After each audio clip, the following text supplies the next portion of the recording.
చెప్పినట్లు కొంతమంది ఫేసులు ఏమో అట్లా ఉన్నాయి, కొంతమంది ఫేసులు ఏమో జాబు కళ అయితే భయంకరంగా ఉట్టిపడుతుంది.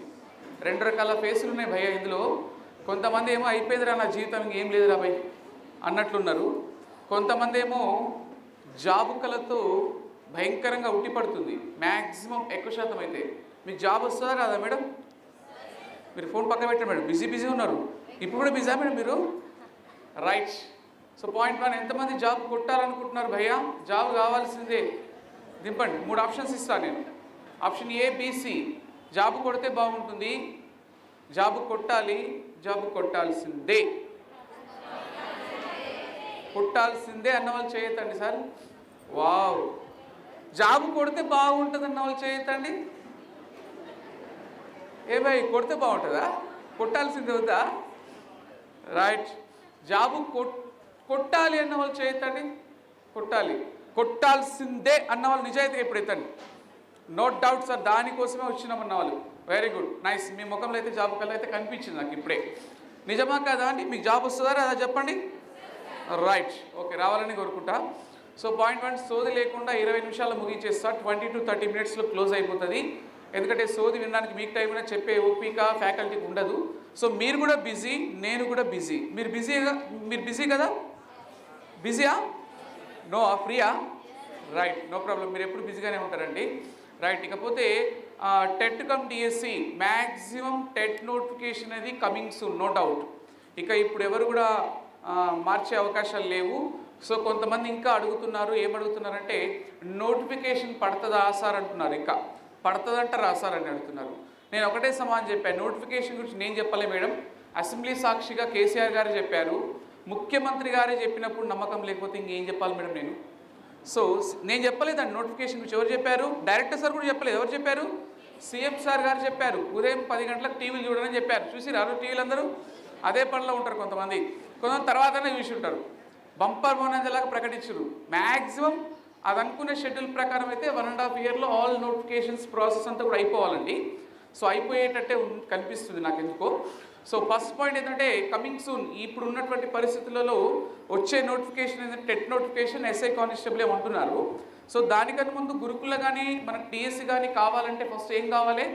టెట్ కావాలి, టెట్ నోటిఫికేషన్ రావాలి. సో మ్యాక్సిమం టెట్ నోటిఫికేషన్ పైనే కసరత్తు జరుగుతుంది. సో అది ఒక 1 వీక్లోనే అంటున్నారు, బట్ ఎప్పుడైనా రావచ్చు. బట్ ఒకటే చెప్తాను నేను, ప్రతి బ్యాచ్ వాళ్ళకి ఒకటే చెప్తాను, నోటిఫికేషన్ గురించి నువ్వు ఆలోచించకుండా ప్రిపరేషన్ స్టార్ట్ చేయని చెప్తా. సో క్రికెట్ మ్యాచ్ ఆడే వాళ్ళు సెంచరీ గురించి ఆలోచించొద్దు, రన్స్ చేసుకుంటూ వెళ్తే ఆటోమేటిక్గా సెంచరీ అయిపోతుంది. నాకు సెంచరీ కావాలంటే డక్అవుట్ అయ్యే అవకాశాలు కూడా ఉంటాయి.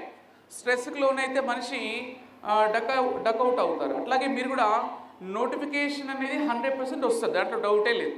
ఇప్పుడున్న పరిస్థితులు అయితే ఖచ్చితంగా వస్తుంది. ఆల్రెడీ మొన్న రీసెంట్గా మనకి టీచర్స్ జాబ్స్ అన్నీ కూడా డిస్ట్రిక్ట్ వైజ్గా అలర్ట్ చేశారు, దట్ ఈస్ క్లియర్. సో ఒకటి మాత్రం గుర్తుపెట్టుకుని, టెట్ నోటిఫికేషన్ కమింగ్ సూన్ వస్తుంది. మీరు తొందరగా వచ్చారనుకుంటున్నారు, కానీ మీకన్నా ముందు 5,000 మంది జాయిన్ అయిపోయారు, కంప్లీట్ చేసుకున్నారు. మీరు అనుకుంటున్నారు తొందరగా వచ్చారని మీరు అనుకుంటున్నారు. నేను అంటున్నాను మీకన్నా ముందే 5,000 మెంబర్స్ టెట్ కోచింగ్ తీసుకొని ఎగ్జామ్కు రెడీగా ఉన్నారని నేను అంటున్నా. ఈ పాయింట్ 100% నిజం. నేను ఇంకొక మాట కూడా చెప్తున్నాను మీకోసం, మీకు నచ్చే మాట. ఇంకా 2 లక్షల మంది లేవలేదని చెప్తా. 2 lakhs మెంబర్స్ ఇంకా ఓపెన్ చేయలే ఖాతా. ఏంది? వాళ్ళు నోటిఫికేషన్ కోసం వెయిట్ చేస్తూ ఉన్నారు. వాళ్ళు ఎప్పుడు చదువుతారంట? నోటిఫికేషన్ పడ్డాక స్టార్ట్ చేస్తారంట. పడ్డాక నేను మరి ప్రతి బ్యాచ్లో చెప్తా భయ్యా, పడ్డాక మాకు టైం ఉండదు మేడం, చాలా తక్కువ టైం ఉంటుంది. 2 months ఉన్నా సరిపోదు, 3 months ఉన్నా సరిపోదు. ఎప్పుడైతే నోటిఫికేషన్ పడుతుందో టెన్షన్ ఎక్కువ అవుతుంది సార్. ఆ టెన్షన్లో మనం ఏం చదువుతున్నామో అర్థం కాదు, చదివిన విషయం కూడా బుర్రలోకి ఎక్కదు. ఇప్పుడు చదువుకున్న మూమెంట్లో ఎనర్జీ అనేది ఆ మూమెంట్లో ఉండదండి. దగ్గరికి వస్తున్న కొద్దీ మనిషికి ఒత్తిడి ఎక్కువైపోతుంది, దానివల్ల చదివే పవర్ తగ్గుతుంది. ఇది నేను చెప్పింది కాదు, అనేక రకాల పుస్తకాలు అధ్యయనం చేసిన తర్వాత చెప్తున్నటువంటి అంశం. సో పాయింట్ 1 గుర్తుపెట్టుకోండి, కంపల్సరీ నోటిఫికేషన్ వస్తుంది, దట్ ఈస్ క్లియర్. అండ్ రెండవ అతి ముఖ్యమైన పాయింట్, టెట్టే రాయండి ఫస్ట్. ఎవరైనా డిఎస్సి అండ్ గురుకుల ఏది ఉన్నా ఫస్ట్ అవన్నీ పక్కన పెట్టి ఏం రాయాలండి? టెట్టే రాయండి. ఏం సార్ నాకు టెట్లో ఆల్రెడీ 100 మార్కులు వచ్చినాయి కదా సార్, మళ్ళీ టెట్ రాయమంటే సార్? ఎస్ అనుకుంటారు కొంతమంది. నాకు టెట్లో 116 మార్క్స్ వచ్చినాయి సార్, ఇక మళ్ళీ టెట్ ఎందుకు రాయమంటారు సార్ మీరు? ఎస్, టెట్లో 116 కాదు 121 వచ్చిన వాళ్ళు కూడా మళ్ళీ టెట్ రాస్తున్నారు. ఎందుకు రాస్తున్నారంటే ఎస్జిటి వాళ్ళు ఎవరైతే ఉన్నారో, టెట్కు వెళ్ళే ఎస్జిటి వాళ్ళు ఎవరైతే ఉన్నారో టెట్ ప్రిపరేషన్ అయిపోతే 80% డిఎస్సికి అయిపోయినట్లే, గుర్తుపెట్టుకోండి. చాలామందికి తెలియదు. టెట్ సిలబస్, ఎగ్జిటి సిలబస్ మ్యాక్సిమం 80% సేమ్ అండి. టెట్ కనుక ప్రిపేర్ అయిపోతే మీరు దాదాపుగా 80% డిఎస్సికి అయిపోయినట్లే. సో టెట్లో స్కోర్ వస్తుంది, డిఎస్సి ప్రిపరేషన్ కూడా 80% అయిపోతుంది. స్కూల్ అసిస్టెంట్ వాళ్ళకి 50% అయిపోయినట్లే, వాళ్ళ కంటెంట్ మొత్తం కూడా టెట్లో చదువుకుంటారు కాబట్టి. సో ఫస్ట్ కాన్సన్ట్రేషన్ దేనిపైన చేయండి? టెట్ పైన చేయండి. టెట్లో 100 మార్కులు సరిపోవండి, 120+ ట్రై చేయండి. 120+ ఎంతమందికైనా వచ్చాయి? ఎందులో గతంలో టెట్ రాసి 120కి పైగా ఎవరికైనా వచ్చాయా మార్కులు? చేయొద్దండి, వాళ్ళు ఇక్కడ ఉండరులేండి. ఎందుకు చూస్తారు? ఇక్కడ చూడకండి, ఉండరు. 120కి పైన వచ్చిన వాళ్ళు ఆల్రెడీ కోచింగ్ తీసుకొని చదువుతూ ఉంటారు. మీరు వెనకాల చూస్తే కనపడరు బై. 120+ వచ్చిన వాళ్ళందరూ డిఎస్సికి ప్రిపేర్ అవుతూనే ఉన్నారు. ఇంకా నాకు తెలిసిన వాళ్ళు 100 మంది ఉన్నారు అనుకుంటా, నా స్టూడెంట్సే. సో నో ప్రాబ్లం అండి. సో 110 పైగా ఎవరైనా వచ్చాయండి? 110+. Very good, nice. 110+. సో అసలు టెట్ ముఖమే చూడలేదు సార్, టెట్టే రాయలేదు, ఇప్పుడిప్పుడే చూస్తున్నా అన్న వాళ్ళు చేయొద్దండి. రైట్, శుభం అండి, మీరు ఎక్సలెంట్గా. అండ్ మీ కెరియర్లోనే టెట్ నోటిఫికేషన్ రాకపోవచ్చు నాకు తెలిసి. సో బీఎడ్ అయిపోయిన తర్వాత, టీటీసీ అయిపోయిన తర్వాత టెట్ రాస్తున్నటువంటి వ్యక్తులు మొట్టమొదటిసారిగా ఉండొచ్చు. సో ఒకటే చెప్తున్నానండి, మీ మెంటల్గా ఉన్నటువంటి పాజిటివ్ ఏంటంటే టెట్ ఇంపార్టెంట్. టెట్లో స్కోర్ అనేది చాలా ఇంపార్టెంట్. ఎందుకంటే చాలామంది డిఎస్సిలో టెట్లో 100 వచ్చి కోల్పోయిన వాళ్ళు చాలామంది ఉన్నారు. భయ్య నువ్వు ఒకటే టార్గెట్ పెట్టుకో, గురుకుల కావాలా, డిఎస్సి కావాలా, ఏది కావాలన్నా ఫస్ట్లో టెట్లో 120+, అట్లీస్ట్ 110, 110 మార్కులు తెచ్చుకున్నా కూడా నువ్వు సేఫ్ జోన్లో ఉంటావు. మళ్ళీ 85, 95 వస్తే ఏమవుతుందంటే నీకు కాన్ఫిడెంట్ లెవెల్ తగ్గుతుంది. అరే నాకు టెట్లో తక్కువ వచ్చినాయనే ఫీలింగ్తో జరగబోయే డిఎస్సికి కాస్త ఇబ్బందికరంగా మారే అవకాశం ఉంది కొంతమంది తక్కువ వచ్చినా కూడా తర్వాత కవర్ చేసుకోవచ్చులే. కానీ మ్యాక్సిమం మనకు కాన్ఫిడెంట్ లెవెల్ కావాలంటే first TET important. That is clear, ఓకేనా? ఇకపోతే టెట్కు సంబంధించిన దాంట్లో 120, ఒక నిమిషం చెప్పి నేను సబ్జెక్టులకు వెళ్ళిపోతాను. టెట్కు సంబంధించిన దాంట్లో 120 మార్కులు ఏం తెచ్చుకోవాలి సార్? ఎక్కడ సాధ్యమవుతుంది సార్? 120 మార్క్స్ వస్తాయా సార్? మీరు మళ్ళీ జోక్ చేస్తున్నారంటే ఒకటే క్లారిటీ ఇస్తాం ప్రతి ఒక్కరికి కూడా. తెలుగులో 25 వేసుకో, 30కి 30 అనేది చాలా కష్టం. బట్ 100లో ఒకరికైతే వచ్చాయి నా బ్యాచ్లో. 30 out of 30 వస్తాయి. బట్ ఎవరికి వస్తాయి? 100లో ఒకరికి కంపల్సరీ వస్తాయి. కానీ క్లాస్ వెళ్ళిన ప్రతి ఒక్కరికి 25+ తెచ్చుకోవచ్చు. సైకాలజీలో 25 తెచ్చుకో, ఇంగ్లీష్లో 25 తెచ్చుకో, మొత్తం ఎన్ని అవుతాయండి? 75 మార్కులు అయిపోయినాయి. 75 మార్క్స్ వచ్చాయి. ఇక కంటెంట్ మార్క్స్ 60 మార్క్స్ ఉన్నాయి కదా, 60కి 45 వేసుకోండి. 45 వేసుకుంటే ఎంత అవుతాయండి? 120 మార్క్స్. ఇక్కడ నేను ఎక్కువ భారీ స్కోర్ ఏం పెట్టలేదు, అక్కడ ఓన్లీ 25 మాత్రం పెట్టాను. సో 75 వచ్చేసినాయి. ఇట్లా టార్గెట్ ముందే ఫిక్స్ చేసుకోవాలి. ఒక కాంపిటేటివ్ ఎగ్జామ్లో ప్రిపేర్ అయ్యేటప్పుడు ముందుగానే ఒక లక్ష్యం అనేది అనుకోవాలి, ఈ విధంగా ఉంటే బాగుంటుందని. భారీ లక్ష్యంతో కూడా అనుకోదండి. ఒక టాప్ ర్యాంకర్గా చెప్తున్నాను, 200+ బ్యాచెస్ చెప్పిన ఎక్స్పీరియన్స్తో చెప్తున్నా, మామూలు వ్యక్తిని కాదు. టాప్ ర్యాంకర్గా 2000+ బ్యాచెస్ చెప్పిన ఎక్స్పీరియన్స్గా, ఆల్ క్వాలిఫికేషన్ అయిన వ్యక్తిగా చెప్తున్నా. నా అనుభవంతో, అనేక వందల పుస్తకాలు చదివిన అనుభవంతో చెప్తున్నాను. ఇది భారీ టార్గెట్ పెట్టుకోవద్దు. నాకు 30 కావాలి అనుకుంటే రావండి. ఎప్పుడైనా 25+ అనుకో, 25+. సైకాలజీలో 25+, ఇంగ్లీష్లో 25+ అనుకో. నువ్వు ప్లస్ అంటే ఇది 30 కూడా ఉంటుంది అందులో టార్గెట్. సో అలా స్వల్ప లక్ష్యంతో మనం ముందుకు వెళ్ళగలిగితే, మరి 20+ పెట్టుకోదు, టార్గెట్ తక్కువ కూడా పెట్టుకోదు. టార్గెట్ ఎక్కువ పెట్టుకోదు, టార్గెట్ తక్కువ పెట్టుకోదు. మ్యాక్సిమం రీచ్ అయ్యేటటువంటి టార్గెట్ పెట్టుకోవాలి. 75 వచ్చినాయి, 45 వచ్చినాయి, 120. కొంతమందిలో ఉన్నటువంటి మైనస్ ఏంటంటే అసలు టెట్ క్వాలిఫై అవుతాం సార్, మేము ఓసీ వాళ్ళం, మాదంతా బయోసైన్స్ సార్, మాకు టెట్ క్వాలిఫై అయ్యే అవకాశం ఉంటుందనే డౌట్ కొంతమందిలో కూడా ఉంటుంది. వాళ్ళకు కూడా చెప్తాను, తెలుగు 25 వేసుకో, ఇంగ్లీషు సైకాలజీ 25 వేసుకో, ఇంగ్లీష్ మదర్ టంగ్ మాతృభాష చాలా మనం ప్రావీణ్యం ఉంటాం. అది ఎంత పెద్ద హైయెస్ట్ ఫ్యాకల్టీ చెప్పినా కూడా చాలామందికి ఇవే మార్కులు వస్తాయి. ఏ మార్కులు వస్తాయి? అవే వస్తుంటాయి ఎక్కువ శాతం. అప్పుడు ఎంత అవుతుందండి? 50+20 ఎంత? 70 మార్కులు వచ్చేసినాయి. కంటెంట్ 60 మార్కులలో ఎంత కొట్టినా 20 రావండి. అంత అన్యాయం చేసుకున్నావా? నీ సబ్జెక్ట్ కాకపోయినా 60కి 20 రావా మేడం? ఎంత అవుతాయి ఇప్పుడు? 90 మార్కులు వచ్చేసినట్టు ఇంకేం కావాలండి? మ్యాథమెటిక్స్ ఓడైనా, సైన్స్ ఓడైనా, సోషల్ ఓడైనా వాడి సబ్జెక్టులో 15 మార్కులు ఉంటాయి కదా. కాబట్టి స్వల్పంగా కూడా మనం టెట్ క్వాలిఫై కావడం ఈజీ. సో టెట్ క్వాలిఫై కావడం క్వశ్చన్ కాదు ఇక్కడ. టెట్లో 120 రావడం అనేది ఈజీ అని గుర్తుపెట్టుకునే ప్రయత్నం చేయండి. This is first point. And second point వచ్చేసి coming soon TET cum DSC. TET కానీ టీఆర్టీలో కానీ ప్రశ్నల విధానం మారిపోయింది. ఒకప్పుడు అడుగుతున్నటువంటి ప్రశ్నలు అడగట్లేదు. అంటే అప్లికేషన్ మెథడ్లో అడుగుతున్నారు. ప్రశ్న ఒక రకంగా ఉంటుంది, జవాబు ఇంకొక రకంగా ఉంటుంది, మనం రాసే విధానం ఇంకొక ఆన్సర్. వాడు ఇచ్చే ఆన్సర్ వేరు ఉంటుంది, ప్రశ్న వేరు ఉంటుంది, మనం అనుకున్న ఆన్సర్ కూడా వేరుగా ఉంటుంది. ఒక స్మాల్ ఎగ్జాంపుల్ చెప్పి నేను క్లారిటీ ఇస్తాను మీకు. ప్రశ్నల విధానం ఆల్ సబ్జెక్ట్స్లో ఎలా ఉంటుందో ఒక చిన్న ఎగ్జాంపుల్ చెప్తా, బాగా విని ఆన్సర్ చెప్పండి. ఎవరైతే అడిగారో వాళ్ళే ఆన్సర్ చెప్పండి. నేను ఎవరినైతే అడుగుతానో వాళ్ళే చెప్పాలి. ఒక మంచి భయంకరమైన వర్షం పడుతుందండి. ఒకసారి ఈ సివిల్స్ ఎగ్జామ్లో అడిగారంట ఈ ప్రశ్న.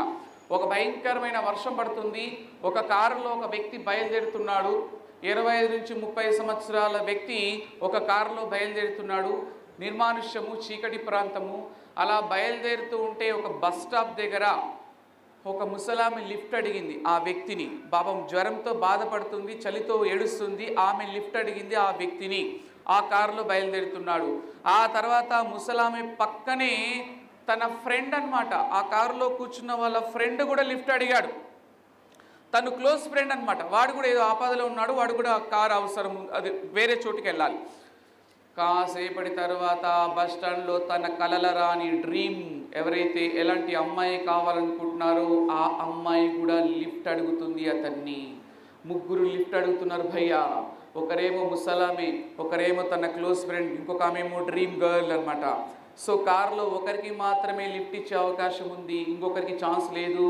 ఒకరికి మాత్రమే లిఫ్ట్ ఇవ్వాలి. అలాంటప్పుడు ఆ కారులో కూర్చున్న వ్యక్తి ఎవరికి లిఫ్ట్ ఇవ్వాలి? Just say. లింగే వాటర్ బాటిల్ తీసుకో. లింగే ఎవరికి? ముసలామె. Very good sir. చెప్పండి సార్, మీరు ఎవరికి ఇస్తారు లిఫ్ట్? ఒకవేళ ఆ ప్లేస్లో మీరుంటే. ముసలామెకి. ఇప్పుడు బయటికి చెప్పిన, ఇప్పుడు లోపల చెప్పిన. ముసలామేది బయటిది అందరికీ అర్థమైంది, కానీ నీ లోపల ఉన్నది చెప్పు భయ్. అందరు అదే అనుకుంటుర్రులే, కానీ అందరూ సరే, అందరికీ ఓకే తెలిసిపోయింది. నువ్వేమనుకుంటున్నావు చెప్పు. బయట వాళ్ళు ఏమనుకుంటున్నారని కాదు, నువ్వు హార్ట్లో ఏమనుకుంటున్నావు చెప్పు. ఓపెన్గా చెప్పు భయ్, ఏమనుకునే లేదు. రైట్? ఎవరిని అనుకుంటున్నావు? మీరెవరిని అనుకుంటారు భయ్యా? ముసలామెకి ఇస్తావా? ఎంత వినయం అసలు. ఇవ్వవా ఎవరికి లిఫ్ట్ చేయకుండా పోతావు అంటే సార్ నువ్వు. రైట్. అమ్మాయిలు కాదు, అబ్బాయిలు చెప్పండి. అమ్మాయిలు చెప్పడానికి రాదు కదా ఆన్సరు. అబ్బాయిలు చెప్పండి సార్, ఎవరు చెప్పండి సార్. బ్యాక్ సైడ్ చెప్పండి సార్, ఎవరికి ఇస్తారు లిఫ్ట్? పెళ్ళైన వాళ్ళు, పెళ్ళి కాని వాళ్ళు చెప్పండి. మ్యారేజ్ అయిన వాళ్ళు చెప్పకండి, బాగుండదు మళ్ళీ. ఏం సార్ నువ్వు కొంచెం మెంగా అనిపిస్తున్నావు, ఎవరికి ఇస్తావు సార్ నువ్వు లిఫ్ట్? నువ్వు మళ్ళీ ముసలామెకి ఎట్లా ఇస్తావు? నువ్వు ఆ డ్రీమ్ గర్ల్ పెట్టుకుని ముసలామెకి ఇస్తావంటే సార్ నువ్వు. ఆరోగ్యం ముసలి తీయలేదు రేపోతుంది భయ్. ఆమె మళ్ళీ డ్రీమ్ గర్ల్ దొరుకుతుందా చెప్పు, నువ్వే దొరుకుతుందా? ఎట్లా దొరుకుతుంది సార్? అవకాశం దొరుకుతుంది నీకు మళ్ళీ కూర్చో. రైట్. ఇక్కడ చూడండి, మనకి 3 రకాలు. మీరందరూ ముసలాం అని చెప్తారు కానీ లోపల వేరే ఉంటుంది, నాకు తెలుసు తర్వాత. ఇక్కడ ఒక వ్యక్తి అనేవాడు ఆప్షన్ ఏ, బిసి అని 3 రకాలుగా ఆలోచిస్తారండి. సో ముసలాం ఇవ్వాలి కాకపోతే ఒక 2 ఏళ్ళకనే చనిపోవచ్చేమో. ఫ్రెండ్ ఈ రోజు కాకపోతే వాడికి రేపు హెల్ప్ చేసుకోవచ్చు అండి. తొందర ఏముంది వాడికి? వాడేమన్నా పోతాడా? కానీ గర్ల్ ఫ్రెండ్ మళ్ళీ అవకాశం రాదు కదా, తనతో మాట్లాడే అవకాశం మళ్ళీ రాదు కదా. సో ఆ టైంలో అందరికీ ఏం థాట్స్ వస్తాయండి? ఇక్కడ ఈమెకి ఇవ్వాలా, అక్కడ తనకి ఇవ్వాలా, ఇక్కడ ఇలా ఇవ్వాలా. ఇదేనండి కాంపిటేటివ్ ఎగ్జామ్లో రహస్యం. ఏనా, బియా, సియా అనేటువంటి తపన పడుతూ ఉంటాం. బట్ ఆన్సర్ వచ్చేసి డి ఆప్షన్ అండి. D option. ఎవరైనా చెప్తారా దీనికి ఆన్సర్? చెప్పండి మేడం. మీరు ఆల్రెడీ ఇంతకుముందు దీనిపైన కొంత అవగాహన ఉన్నట్టుంది. వెరీ గుడ్, నైస్, బాగా చెప్పారు. సో సింపుల్ ఆన్సర్ ఏంటంటే, జనరల్గా మనం ఆలోచించేది ఏబీసీలో ఆలోచిస్తాం భయ్యా. వెరీ గుడ్, థ్యాంక్ యూ, మీరు చాలా గ్రేట్.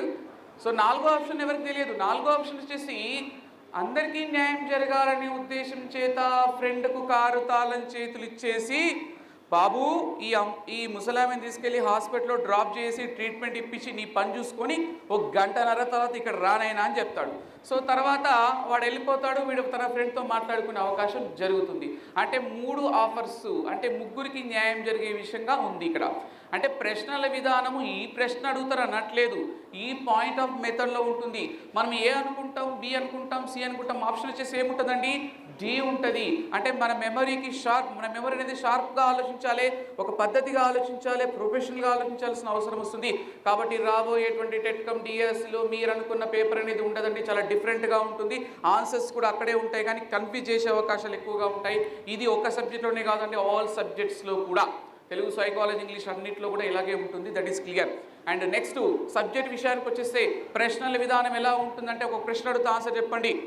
మహాత్మా అనే పదములోని వర్ణక్రమము అని అడుగుతారు ఎగ్జామ్లో.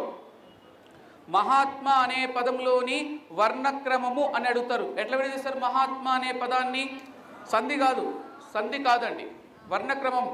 మహాత్మా అనే పదములోని వర్ణక్రమము డాష్. చెప్పండి భయ్యా, అసలు ఎన్ని వర్ణాలు ఉన్నాయి చెప్పండి నాకు. మహాత్మా అనే పదంలోని వర్ణాలు మొత్తం ఎన్ని ఉన్నాయి? మహాత్మా అనే పదములోని వర్ణాల సంఖ్య మొత్తం ఎన్ని చెప్పాలి కరెక్ట్. 6 అంటున్నారు, ఒకరు 6 అంటున్నారు, ఒకరు 7 అంటున్నారు, ఇంకా ఒకరు 3 అంటున్నారు.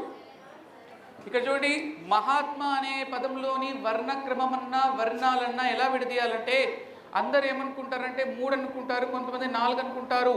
సో మహాత్మా అనే దాంట్లో ము ప్లస్ ఆ ఏమవుతుంది? మా అవుతుంది. హా అనేది ఎట్లా విడదీస్తామంటే హూ ప్లస్ ఆ. అలాగే మా అనేది తూ ప్లస్ ము ప్లస్ ఆ. ఈ విధంగా మనం మహాత్మా అనే పదాన్ని విడదీస్తాము. ఇక్కడ చూడండి, 1 2 3 4 5 6 7 7 వర్ణాలు ఉన్నాయి. మహాత్మా అనే పదంలోని వర్ణాల సంఖ్య 7. దాని వర్ణాల క్రమం ఎలా వస్తుందంటే ఒక్కొక్క పదంలో వర్ణాలను విడదీసేటప్పుడు మా అనే అక్షరాన్ని విడదీసేటప్పుడు ము ప్లస్ ఆగా విడదీయాలి. అలాగే హా అనేటువంటి అక్షరాన్ని విడదీసేటప్పుడు హూ ప్లస్ ఆగా విడదీస్తాము. అలాగే మా అనేది ఎలా విడదీస్తామంటే తు ము ప్లస్ ఆ. దీంట్లో మనకి తా ఉంది, మా ఉంది, ఆ ఉంది. చాలామంది 3 4 పెడతా ఉంటారు. వాడు ఎగ్జామ్లో కన్ఫ్యూజ్ అవ్వడం కోసము ము ప్లస్ ఆ ప్లస్ తూ ప్లస్ ము ప్లస్ అని ఈ ఆప్షన్ని కన్ఫ్యూజ్ చేసి అడుగుతారండి. గతంలో అడిగారు ఇలాంటి ఈ టైప్ ఆఫ్ క్వశ్చన్స్ అడుగుతున్నారనమాట. సో ఇక్కడ దీనికి చెక్ చేసుకునేటప్పుడు ఆత్మ అవుతుంది, ఆటోమేటిక్గా మహాత్మా అని అయిపోతుంది. సో మీరు అనుకున్నట్టు చిన్నప్పుడు చదువుకున్నటువంటి అక్షులు మొత్తం ఎన్ని, హల్లులు మొత్తం ఎన్ని, ఉభయ మొత్తం ఎన్ని, ఈ టైప్ ఆఫ్ క్వశ్చన్స్ అడగట్లేదండి. పాయింట్ మొత్తం మారిపోయింది. పరుష సరళములు కాని హల్లులన్నీ ఏమవుతాయి? ఇలా క్వశ్చన్స్ అనేవి కాస్త డెప్త్గా వెళ్ళి అడిగే అవకాశాలు ఉన్నాయి. చిన్నప్పటి ప్రశ్నలు అచ్చులు దీర్ఘాలు 9, రస్వాలు 7, వంకర ఉంటాయి, వంకరాలు, ఇట్లాంటి క్వశ్చన్స్ అడిగే కాలాలు లేవు భయ్యా. క్వశ్చన్స్ మొత్తం మారిపోతుంది. తెలుగు సబ్జెక్ట్ అని కాదు, ఆల్ సబ్జెక్ట్లో కూడా.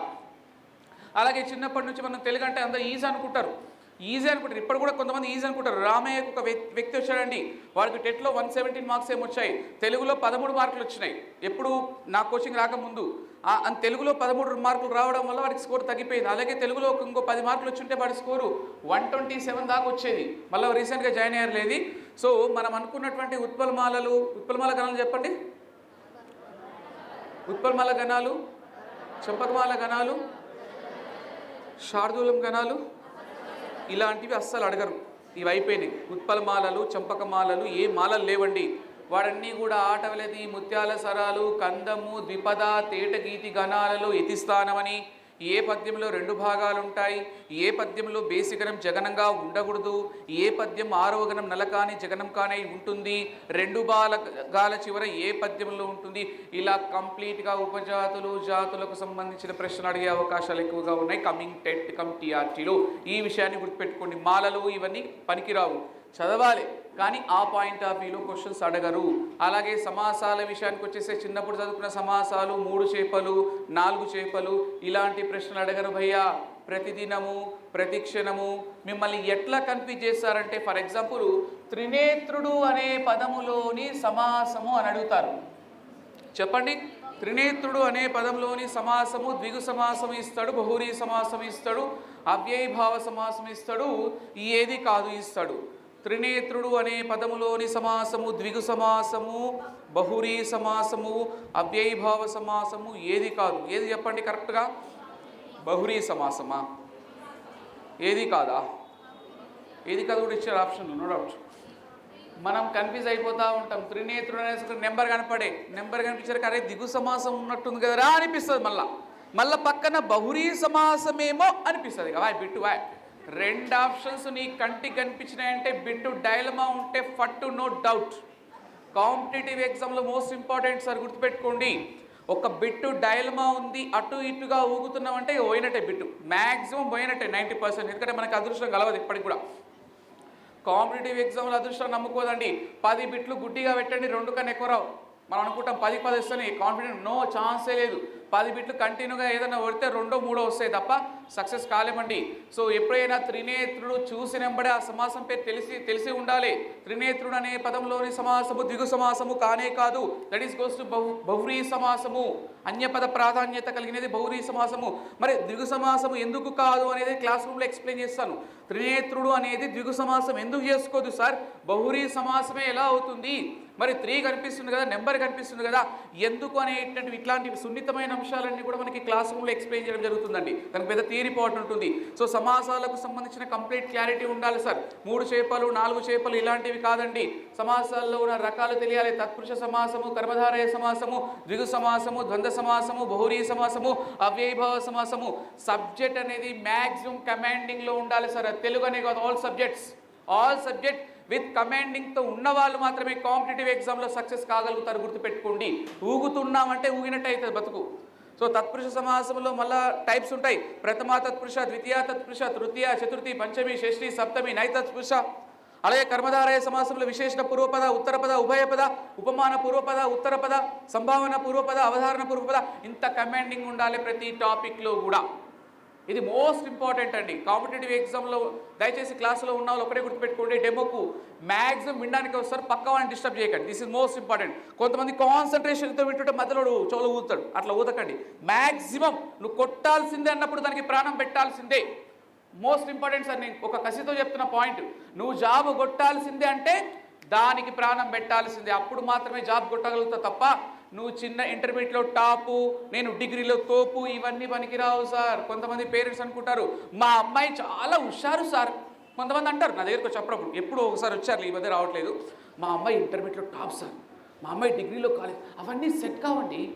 కాంపిటేటివ్ ఎగ్జామ్లో డిగ్రీ టాప్ ర్యాంకర్స్ వస్తాయని గ్యారెంటీ లేదు సార్. ఎంసెట్ చూడండి, ఇంటర్మీడియట్లో టాప్ ర్యాంక్స్ ఉన్న వాళ్ళు ఎంసెట్లో వస్తుందండి సీటు. చూడండి కావాల్సే బోల్తా కొట్టేస్తున్నారు.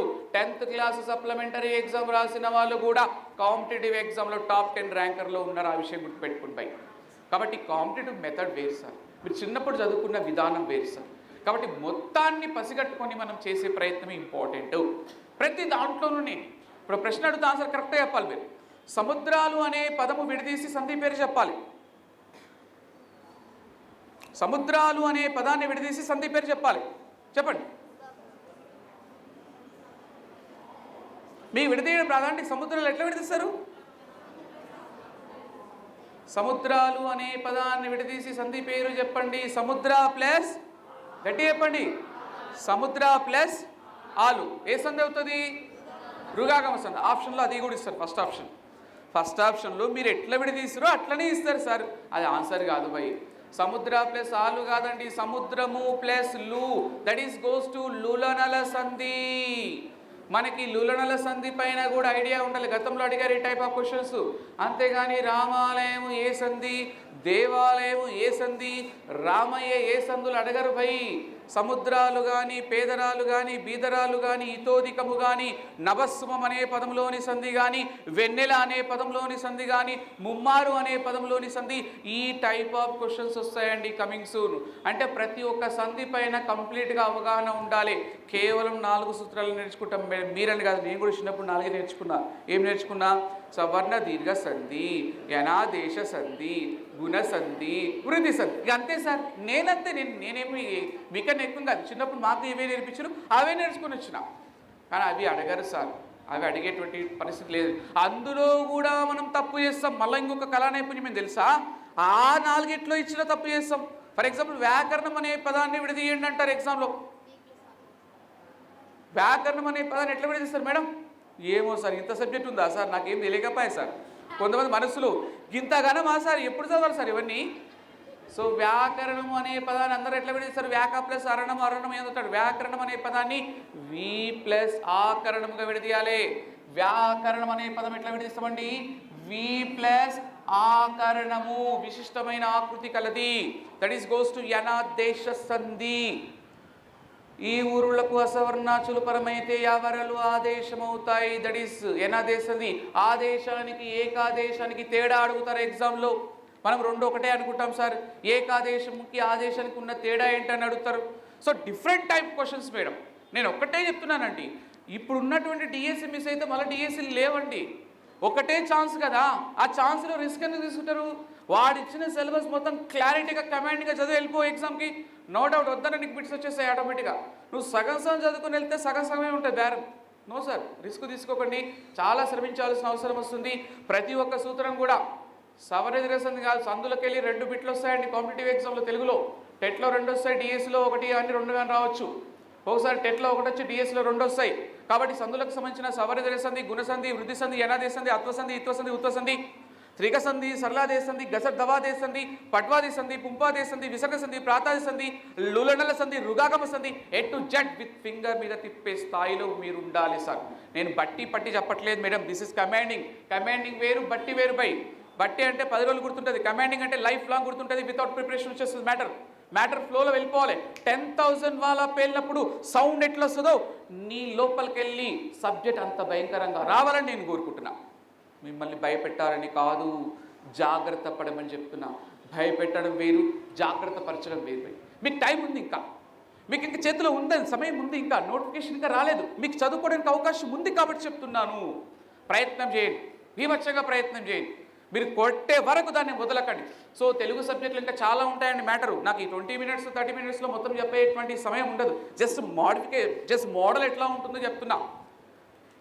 ఆంధ్ర శబ్ద చింతామణి అనే వ్యాకరణ గ్రంథము ఎవరు ఏ భాషలో రాశారనే క్వశ్చన్ అడుగుతారు ఎగ్జామ్లో. సింగిల్ క్వశ్చన్ 2 ఆన్సర్స్ చెప్పాల్సి వస్తుంది. ఆంధ్ర శబ్ద చింతామణి అనే వ్యాకరణ గ్రంథము ఎవరు ఏ భాషలో రాశారు చెప్పండి బై, కరెక్ట్ ఆన్సర్ చెప్పండి. ఎస్, ఎవరు? అక్కడ ఆప్షన్ ఏలో నన్నయ్య తెలుగు, నన్నయ్య సంస్కృతము, తిక్కన్న తెలుగు, తిక్కన్న సంస్కృతం. ఫస్ట్ ఎవరు రాశారో తెలియాలి. ఎవరు రాశారు ఇంతకంటే? కొంతమంది నన్నయ్య అనుకుంటారు, కొంతమంది తిక్కన్న అనుకుంటారు. నన్నయ్య గారే రాశారు. ఏ భాష అంటే అందరూ ఏమనుకుంటారు? సంస్కృతం అనుకుంటారు. కానీ సంస్కృతమే, తెలుగు ఏం కాదు, సంస్కృతమే. నన్నయ్య గారు ఆంధ్ర శబ్ద చింతామణి అనే వ్యాకరణ గ్రంథం ఏ భాషలో రాశారండి? సంస్కృత భాషలో రాశారంటే నీకు నన్నయ్య తెలిసినంత మాత్రాన బిట్టు చేయలేము సార్. నన్నయ్యతో పాటు అది ఏ భాషలో రాశారనే విషయం కూడా తెలియాలి.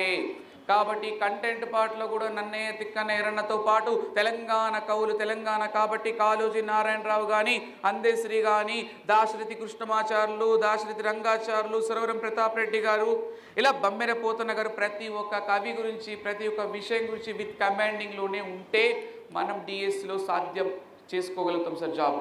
అందుకని నేను ఒకటే చెప్తున్నా సార్, మీకు టైం ఉంది, ఇంకా డిఎస్సి నోటిఫికేషన్ పడలేదు, ఇంకా టెట్ నోటిఫికేషన్ పడలేదు, నువ్వు కొట్టాల్సిందే అంటే ఖచ్చితంగా ప్రతి ఒక్కటి సబ్జెక్ట్ కూడా క్షుణ్ణంగా అధ్యయనం చేసి వెళ్ళి సగం చదివి వెళ్ళకండి సార్. మీరు రామాయణలో జాయిన్ అవుతారా, మీ ఇష్టం, ఎక్కడైనా జాయిన్ అవ్వండి సార్.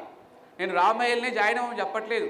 మీరు ఎంతో దూరం నుంచి ఎండకు కష్టపడి వచ్చారు, నేను ఎంతో దూరం నుంచి వచ్చాను కాబట్టి మనకు యూజ్ అయ్యే మ్యాటర్ చెప్పుకున్నాం ఉద్దేశం.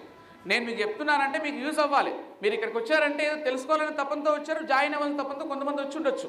కొంతమంది జాయిన్ అవ్వాలని వచ్చారు, కొంతమంది విన్న తర్వాత జాయిన్ అవ్వాలనుకుంటారు, కొంతమంది జస్ట్ ఎట్లా ఉంటుందో తెలుసుకుందామని ఉండొచ్చు. ఏదేమైనా మీరు ఎక్కడైనా జాయిన్ అవ్వండి, కానీ ఎక్కడున్నా కూడా ప్రిపరేషన్ మాత్రం విత్ కమాండింగ్తో ఉండండి, క్లారిటీతో ఉండండి, అప్లికేషన్ మెథడ్లో ప్రిపేర్ అవ్వండి బై. అండ్ రెండో అతి ముఖ్యమైన ఇంపార్టెంట్ పాయింట్, ఆన్లైన్ బాగుంటుందా సార్, ఆఫ్లైన్ బాగుంటుందా? ఇదే డౌట్ కొంతమంది. ఈసారి ఇంతకుముందు చెప్పేసి ఉంటారు ఆన్లైన్ ఆఫ్లైన్ అయ్యేసరికి దీంట్లో సగం మందికి డౌట్స్. మళ్ళీ ఎక్కడ జాయిన్ అవ్వాలి నాకు కూడా అడుగుతూ ఉంటారు. నేను ఒకటి చెప్తాను ఆన్సర్.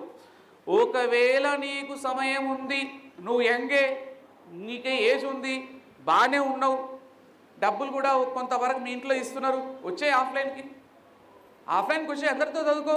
లేదు సార్ నాకున్న సమస్యలు నీకు తెలియవు సార్, మస్తు సమస్యలు, నేను పొద్దుగా లేచినప్పటి నుంచి సమస్యలే. ఇంట్లో అత్త తిడుతుంది, ఇంట్లో పిల్లలు ఉన్నారు, వాడు ఏడుస్తుంటాడు, వాడిని చూసుకోవాలి, ఎక్కడ రావాలి సార్? ఏముందండి ఆన్లైన్, ఆప్షన్ లేదు కదా. ఆప్షన్ ఉంటే ఆఫ్లైన్, లేకపోతే ఆన్లైన్, ఏదో లైన్లో ఉండాలి. అక్కడ కాకుండా ఇక్కడ కాకుండా ఏ లైన్ కాకుండా పోతుందండి. So simple concept, that is most important. And last important ఏరియానండి, ఒకటే ప్రశ్న అడుగుతూ ఆన్సర్ చెప్పండి. ఇంకా ఎంతసేపనే చెప్పొచ్చు, నాకు 3 గంటలని టైం సరిపోదు, కాబట్టి వేరే ఫ్యాకల్టీస్ ఉన్నారు. ఒక క్వశ్చన్ అడుగుతూ ఆన్సర్ చెప్పండి. టెట్ తక్కువ స్కోర్ వచ్చింది, డిఎస్సిలో జాబ్ మిస్ అయ్యింది, ఏం చేస్తారు చెప్పండి పైకి ఒకటి. రాలేదు. ఇంకొక విషయం తెలుసా, కొంతమంది అనుకుంటారు, ఇప్పుడు మీరు ఆన్సర్ చెప్పండి, నేను చెప్తా. డిఎస్సి జాబ్ రాలే, ఏం చేద్దాం? గురుకుల రాలే, డిఎస్సి రాలే, ఏం చేద్దాం చెప్పండి, ఒక ఆన్సర్ చెప్పండి. నాకు private job, very good, wonderful, nice, దాన్ని కూడా క్లారిటీ ఇస్తా. కొంతమంది నెక్స్ట్ టైం ట్రై చేద్దామంటారు. నెక్స్ట్ టైం ఎక్కడ భయ్, ఇంకా నువ్వు నెక్స్ట్ టైం మళ్ళీ డిఎస్సి ట్రై చేస్తావు అని ఆలోచన పక్కన పెట్టు. ఎందుకు చెప్తున్నానంటే మళ్ళీ నెక్స్ట్ డిఎస్కి మినిమం 3 నుంచి 5 ఏళ్ళు గ్యారంటీ. 3 ఏళ్ళు అయితే 100కు 1,00,000% రాసుకో, ఏ గవర్నమెంట్ వచ్చినా. 5 ఏళ్ళు అనేది ఆ మూమెంట్లో, ఎలక్షన్ మూమెంట్లో మళ్ళీ వాళ్ళకి ఏమైనా బుద్ధి పుడితే అది కూడా complete English medium, no doubt. మొత్తం ఇంగ్లీష్ మీడియం. ఇప్పుడు తెలుగు మీడియం, ఇంగ్లీష్ మీడియం 2 ఇస్తారు పేపర్. బికాజ్ ఇప్పుడిప్పుడే ఇంగ్లీష్ మీడియం ఇంట్రడ్యూస్ చేస్తారు కాబట్టి తెలుగు మీడియం కూడా ఉండాలి కాబట్టి ఎస్ఈటీ కానీ స్కూల్ అసిస్టెంట్ బోత్ మీడియా ఉంటుంది పేపర్, నో డౌట్. తెలుగు మీడియంలో బాధపడద్దండి, ఖచ్చితంగా తెలుగు మీడియంలో కూడా ఉంటుంది పేపర్ 100%. తెలుగు ఇంగ్లీష్ మీడియంలో ఉంటుంది కాబట్టి తెలుగు మీడియం వరీ కావాల్సిన అవసరం లేదు. ఎప్పటి ముచ్చట చెప్తున్నాను, ఇప్పుడు మిస్ అయిన తర్వాత మళ్ళీ డిఎస్సి ముచ్చట ఎట్లా ఉంటుంది అంటే నో డౌట్ మొత్తం ఇంగ్లీష్ మీడియం ఇస్తారు. ఎందుకంటే 5 ఏళ్ల తర్వాత 3 ఏళ్ల తర్వాత ఏంది, స్కూల్స్ అన్ని తెలుగు మీడియం క్లోజ్ అవుతూ ఉంటాయి, ఇంగ్లీష్ మీడియంలో చదవాల్సి వస్తుంది. అప్పుడు నీకు తెలుగు మీడియంలో పేపర్ ఇయ్యరు, ఒక తెలుగు సబ్జెక్ట్ తప్ప మిగతావన్నీ ఇంగ్లీష్ మీడియంలో ఇస్తారు. అప్పుడు నీ పరిస్థితి ఏమైతే తెలుసా, ఇప్పుడు ఏజ్ 28, 30 ఉంటుంది. అప్పటి వరకు ఎంత అవుతుంది నీ ఏజీ, 35 అవుతుంది. 35 సంవత్సరాల కూర్చొని చదవాలంటే ఇంగ్లీష్లో టర్మినాలజీ మార్చుకోగలుగుతామా సార్? కష్టం సార్. నేను జరగబోయే ప్రమాదాన్ని కూడా చెప్తున్నా, జరగబోయే ఫ్యూచర్ అట్లాగే ఉంటుందండి. ఒకటే డిఎస్సి, లాస్ట్ డిఎస్సి అని కొట్టండి. మేడం ఏం చెప్పిందంటే ప్రైవేట్ సెక్టర్లో పనిచేస్తే సార్ అన్నది ఒకటేనండి. ప్రైవేట్ సెక్టర్లో పనిచేయాలన్నా ఇప్పుడు మొత్తం ఇంగ్లీష్ మీడియం స్కూల్సే ఉన్నాయి. ఇంగ్లీష్ మీడియం మనదంతా తెలుగు మీడియం బ్యాక్గ్రౌండ్, సగం తెలుగు మీడియం బ్యాక్గ్రౌండ్ ఉంటారు. ఇంగ్లీష్ మీడియం వాళ్ళు కూడా ఇంగ్లీష్లో చెప్పలేకపోవచ్చు. ప్రైవేట్ సెక్టర్లో పనిచేయాలంటే ఒకటే అంటాడు, ఏమమ్మా 10th క్లాస్ సోషల్ ఇంగ్లీష్లో చెప్తావా అంటున్నాడు. ఏం సార్ ఏమంటున్నారు మీరు, 10th క్లాస్ సోషల్ ఇంగ్లీష్లో చెప్తావా, 15,000 ఇస్తా అంటారు. సరే సార్ రేపు వచ్చి మాట్లాడతాం, మా సార్ అడిగి వచ్చి మాట్లాడతా. ఇంకేం చెప్తావు నువ్వు, 10th క్లాస్ సోషల్ తెలుగే రాదు భయ్, ఇంగ్లీష్ ఎక్కడ చెప్పాలి సార్? ఎవరు చెప్పగలుగుతారంటే ఆల్రెడీ ఎక్స్పీరియన్స్ ఉన్నవాళ్ళు, చెప్పేవాళ్ళు కూడా ఉన్నారు. ఎక్స్పీరియన్స్ ఉన్నవాళ్ళు, ఆల్రెడీ దాన్ని బాగా కమాండింగ్ ఉన్నవాళ్ళు మార్చుకొని చెప్పడానికి 2 ఏళ్ళు పడుతుంది మళ్ళీ ఎక్స్పీరియన్స్ రావడానికి. ఆ తర్వాత నీ పరిస్థితి ఏం తెలుసా, ఒక 10 ఏళ్ళ వరకు నీ శాలరీ 2,000 పెంచుకుంటూ పోతాడు. అంటే నీ ఏజ్ 40 ఏళ్ళు వస్తే నీ శాలరీ 40,000 అవుతుంది. 50 ఏళ్ళు వస్తే నీ శాలరీ 35,000 అవుతుంది. ఆ తర్వాత వానికి ఒక దరిద్రమైన ఐడియా వస్తుంది ప్రైవేట్ స్కూల్లోనికి. ఏం తెలుసా, నీ శాలరీ పెరుగుతున్నా కొద్దీ వానికి ఏమనిపిస్తుంది, నీ ఏజ్ పెరుగుతుంటుంది మేడం. పెరిగినప్పుడు నీకు అంత ఓపిక ఉండదు, ఇంత ఎనర్జీ ఉండదు, మెట్లెక్కాలంటే ఇబ్బంది పెడతావు. ఒక పీరియడ్ ఎక్కువ వేస్తే సార్ నాకు అన్ని పీరియడ్లో అంటావు. అందుకని వాడు ఏం చేస్తాడు, యంగ్స్టర్స్ని తీసుకుంటాడు, 23 ఏళ్ళు 25 ఏళ్ళు ఉన్నటువంటి ఇద్దరిని తీసుకుంటాడు. ఇదే 50,000 జీతంతో వాడు ఇద్దరిని తీసుకుంటాడు. సార్ నేనున్నా అదే పని చేస్తాను సార్ ప్రైవేట్ సెక్టర్లో. అంతే కదా, మీరు ఇంట్లో పని మనిషిని పెట్టుకున్నప్పుడు ఏం ఆలోచిస్తారు సార్, ఎవరు చక్కగా పని చేస్తారు, ఎవరు తక్కువగా పేమెంట్ తీసుకుంటారని ఆలోచిస్తారు. ఎవరైనా సరే, మీరైనా నేను ఎవరైనా సరే ఇదే ఆలోచిస్తాం. మీరు కూడా ఇన్స్టిట్యూషన్లో చేసినప్పుడు ఎక్కడ ఫీజు తక్కువ ఉంది, ఎక్కడ బాగుంది అని చూస్తాం తప్ప ఎక్కడ ఫీజు ఎక్కువ ఉందని ఎవరు ఆలోచించారండి. కాబట్టి ప్రైవేట్ సెక్టర్లో లైఫ్ శాశ్వతం కాదు సార్. మాకు తెలియదు, మనకి ఈ ఏజ్ అనేది రాదు సార్. ఇప్పుడు ఉన్నటువంటి హై ఎనర్జీ అనేది అగైన్ మళ్ళీ రాదండి. అంటే ఇప్పుడు నువ్వు ఏదన్నా అనుకుంటే అవుతావు సార్. నువ్వు ఏది సాధించాలనుకున్నా అనుకునే స్టేజ్లో మీరు ఉన్నారు. ఇప్పుడు మీరు ముసలోళ్ళు ఏం కాదు. ఎవరికండి 50 ఏళ్ళు ఉన్నాయి, ఇలా 50 ఏళ్ళు ఎవరికి ఉన్నాయా? మహా అంటే 40 వరకు లాస్ట్ ఉండొచ్చు అనుకుంటా. నాకు తెలుసు 22 నుంచి 40 మధ్యలో ఉండొచ్చేమో, నాకు తెలియదు. నేను వచ్చి మీ ముఖాలు చూడలేదు. మ్యాక్సిమం ఈ టైంలో ఉన్నటువంటి ఆ ఎనర్జీ అనేది మళ్ళీ డిఎస్సి కానీ మళ్ళీ ప్రయత్నం చేయండి. బట్ ఇక్కడ చూడండి, ఇక్కడ ప్రైవేట్ సెక్టర్లోకి వచ్చేసరికి 50 ఏళ్ళకి వచ్చేసరికి ఇద్దరు జాబ్ పెట్టుకోవాలని ఆలోచిస్తే గవర్నమెంట్ సెక్టర్లో అట్లా కాదు భయ్. 50 ఏళ్ళు వచ్చేసరికి శాలరీ పెరుగుతూ ఉంటుంది, అది పెరుగుతూనే ఉంటుంది, ఆగదు. 50 ఏళ్ళు వచ్చేసరికి 70,000, 80,000, 90,000 ఎవరు ఏం చేయలేరండి. గవర్నమెంట్ జాబ్ అంతా అట్లాగే ఉంటుంది. మంచిగా పని చేసుకుంటే ప్రశాంతంగా ఉంటుందండి. అడ్డమైన పని చేస్తే తప్ప. స్కూల్ టీచర్ అడ్డమైన పని చేసే అవకాశం కూడా లేదు. లంచాలు తీసుకునే అవకాశాలు ఉన్నాయా అండి? పిల్లోనికే ఉండవు, డబ్బులు నీకేమిస్తారు వాడు. నువ్వు పోయి పాఠాలు చెప్తే చాలు, 4 పీరియడ్లు చెప్తే నీకు వచ్చే జీతం వస్తుంది. ఇప్పుడు సీనియర్స్ ₹1,00,000 దాకా తీసుకుంటారంటే ఎంతో కష్టపడరు పాపం.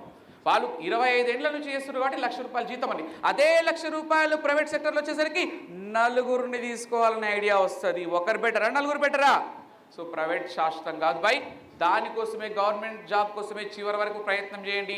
మనకి ఎప్పుడు బాధ అనిపిస్తుందంటే జాబ్ మిస్ అయ్యి మన ఫ్రెండ్ ఎవడో జాబ్ కొట్టి మన ఇంటి ముందు తిరుగుతూ ఉంటే మన పేరెంట్స్ తిరుగుతూ ఉంటే అప్పుడు బాధపడతాం సార్. రియల్ సార్ అండి. కాలే కడుపుకే కష్టం విలువ తెలుస్తుంది. కాలే కడుపుకే కష్టం విలువ తెలుస్తుంది. ఒంటరితనంగా ఉన్నప్పుడే బంధం విలువ తెలుస్తుంది. చేతిలో చిల్లి గవ్వలేనప్పుడే డబ్బు విలువ తెలుస్తుంది. అవకాశం చేజారినప్పుడే లైఫ్లో సమయం విలువ తెలుస్తుందండి. ఈ గోల్డ్ అండి టైం. దయచేసి మీరంతా ముసలోళ్ళు కాదు, చివరి వరకు ప్రయత్నం చేయి. ప్రయత్నం చేసి ఓడిపో. ప్రయత్నం చేయడంలో మాత్రం లోపం ఉండకూడదు బై. నువ్వు ప్రయత్నం చేయి, నీ లైఫ్లో ఒకటైతే మిగిలిపోతుంది కదా. కాంపిటేటివ్ ఎగ్జామ్లో ప్రయత్నం చేయడం వల్ల నష్టం ఏమీ ఉండదండి. ఒకటే నష్టం, సబ్జెక్ట్ బాగా వస్తుంది అంతే. అది నష్టమా లాభమా? భయంకరమైన సబ్జెక్ట్ వస్తుంది. మీరు 4 నెలలు ప్రయత్నం చేస్తే 100కు 1000% సక్సెస్ అవుతారు, నో డౌట్. బట్ మిస్ అయినా అవ్వదు. అయినా నీకు 4 నెలల కాలంలో ఒక అద్భుతమైన సబ్జెక్ట్ నీ మైండ్లో ఉంటుంది. ఆ అద్భుతమైన సబ్జెక్ట్తో నువ్వు ప్రైవేట్ సెక్టర్లో పనిచేస్తున్న నాలెడ్జ్ కూడా వస్తుందండి. ఇక్కడ టైం వేస్ట్ అనుకుంటారు కొంతమంది కళాకారులు, తెలియక. టైం వేస్ట్ ఉండనే ఉండదు బై. ఇప్పుడు 25 నిమిషాల్లో నీలో ఒక ఆలోచన వచ్చింది. నేను చెప్పిన 25 మినిట్స్లో నీకు ఒక తపన వచ్చింది. ఏమొచ్చింది? కొట్టాలరా జాబ్ అనే ఫీలింగ్ వచ్చింది.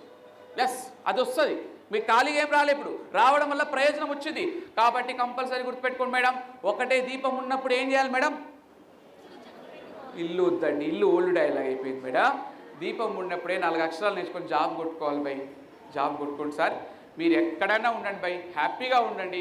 నాకైతే మీరు జాబ్ కొట్టి కనపడాలి. ఎక్కడ ఉన్నా కూడా జాబ్ కొట్టండి, అదే పనిలో ఉండండి, అదే శ్వాస. ఒకటి కావాలంటే ఉదయం లేచినప్పటి నుంచి పడుకునే వరకు డిఎస్సి టెట్ అనేది గుండె లబ్డబ్ కొట్టుకోదు. టెట్ డిఎస్సి కొట్టుకోవాలి. అట్లనే టెన్షన్ పడకుండా ఫ్రీగా జాలీగా నేర్చుకోవాలి సబ్జెక్ట్ని. అదేదో బియ్యం బస్తాలు మోసినట్లు కాదు, జాలీగా చాలా ఈజీ వర్షన్లో నేర్చుకోవాలి. టెక్నికల్ బ్రెయిన్, స్మాల్ ఎగ్జాంపుల్ చెప్పి క్లోజ్ చేసిస్తా. టెక్నికల్ మెథడ్ అంటే ఏంటో చెప్తా వినండి. ఫర్ ఎగ్జాంపుల్ తేటగీతి గణాలు అడుగుతాం మిమ్మల్ని. చెప్పండి, తేటగీతి గణాలు రావు సార్. ఇక మమ్మల్ని ఎందుకు అడుగుతారు సార్ మీరు చెప్పండి ఆన్సర్. ఎస్, నేను చెప్తానండి. తేటగీతి గణాలు అందరూ 1 సూర్య 2 ఇంద్ర 2 సూర్య అంటారు. నేనే కదా, ప్రతి ఫ్యాకల్టీ అట్లే చెప్తారు. 1 సూర్య 2 ఇంద్ర 2 సూర్య అని అందరూ అదే చెప్తారు. కానీ ఎగ్జామ్కి వెళ్ళాక అదే బిట్ ఆప్షన్ ఎట్లా ఇస్తారు లేసా? తేటగీతి గణాలు డాష్ అన్నప్పుడు నీకు 1 సూర్య 2 ఇంద్ర 2 సూర్య గుర్తుంటుంది. కానీ ఎగ్జామ్కి వెళ్ళాక 1 ఇంద్ర 2 సూర్య 2 ఇంద్ర 1 సూర్య 2 సూర్య అట్లా నిన్ను వచ్చిన ఆన్సర్ని కూడా గజిబిజ్ చేసి పాటు చేస్తారనమాట. సో కాంపిటేటివ్ ఎగ్జామ్లో నీకు ఏది గుర్తున్నప్పటికీ కూడా ఆ గుర్తున్నది కూడా పాడు చేసేటువంటి బాధ్యత వాడు తీసుకుంటాడు. సో అందుకనే చెప్తున్నాను, ఇట్లాంటి పాయింట్ ఆఫ్ వ్యూలో బ్రెయిన్ వాడాలి. That is technical brain. 122 అనండి ఒకసారి. నేను చెప్పింది చెప్పండి కొద్దిగా. 122 అనండి భయ్యా. మిడిల్ ఇంద్ర అనండి. 122 అనండి. మిడిల్ ఇంద్ర అనండి. మిడిల్ ఇంద్ర అంటే సైడ్ సూర్య అంతే. 1 సూర్య 2 ఇంద్ర 2 సూర్య. రెగ్యులర్ పర్సన్ ఎలా నేర్చుకుంటారంటే 1 సూర్య 2 ఇంద్ర 2 సూర్య 1 సూర్య, ఇది కాదండి. 122 మిడిల్ ఇంద్ర అనేది this is technical brain. 122 middle Indra అంటే సైడ్స్ సూర్య. ఆప్షన్ చూసేటప్పుడు మిడిల్ ఇంద్ర వెతుక్కో, సైడ్స్ సూర్య చూసుకో, ఆన్సర్ పెట్టేసుకో అంతే. సో పక్కవాడు 20 నిమిషాలు చదివితే 2 నిమిషాలు అయిపోవాలి నీ మ్యాటర్. పక్కవాడు 2 అవర్స్ పడితే నీకు 20 మినిట్స్లో పట్టాలి. దట్ ఈస్ కాంపిటేటివ్ రహస్యం. థియరీ పార్ట్ కాదు ఇది. ఇంటర్మీడియట్లో చెప్పినట్టు చెప్పకూడదు, డిగ్రీలో చెప్పిన గ్రామర్ చెప్పొద్దు. ఎనగనత్రయంబు హంసపంచకంబును ఆట వెళితే పద్యాలు కావండి, అవి అయిపోయినాయి. అది వర్షన్ 2.0. ఇప్పుడు 5G వస్తుంది. సో ఆ టెక్నాలజీతో ఆ టెక్నాలజీ చదవాలి. నేను అదే టెక్నాలజీతో చెప్తా. అంటే టెక్నాలజీ వాడను. నా స్టైల్ ఏంటంటే ఒక 3 ఇయర్స్ తర్వాత పేపర్ అయినా కూడా నా పిల్లోడు ఈజీగా రాయాలనే కాన్సెప్ట్తో నేను ప్రిపేర్ అవుతా. ప్రిపరేషన్ అయి చెప్తాను. That is my version. ఇంకా చెప్పడానికి చాలా మ్యాటర్ ఎక్కువ ఉంది. సో తెలుగు గురించి మీరు మర్చిపోండి. ఒకవేళ జాయిన్ అయితే తెలుగు నేను చూసుకుంటా. నీకు ఒక్కటే కావాలండి, వర్ణమాల ఆలు వస్తాయి కదా, అది ఇంగ్లీష్ మీడియం వాడైనా తెలుగు మీడియం అయినా నా క్లాసులో కూర్చున్నప్పుడు ఒకటే అడుగుతా, వర్ణమాల వస్తుందా బాయ్? వస్తుంది చాలు. ఇంకా చాలు, ఇంకా నాకు ఎక్కువద్దు. నాకు ఎక్కువ వచ్చిన కష్టమే. నీకు వచ్చింది చాలు. నీకు తెలుగులో 25+ తెప్పించే బాధ్యత నేను టేకప్ చేస్తాను. నేనేది కాదు, రామయ్య ఇన్స్టిట్యూట్లో ఆల్ ఫ్యాకల్టీస్ అందరూ కూడా ఎక్సలెంట్ చెప్తారండి. Thank you very much. Thank you.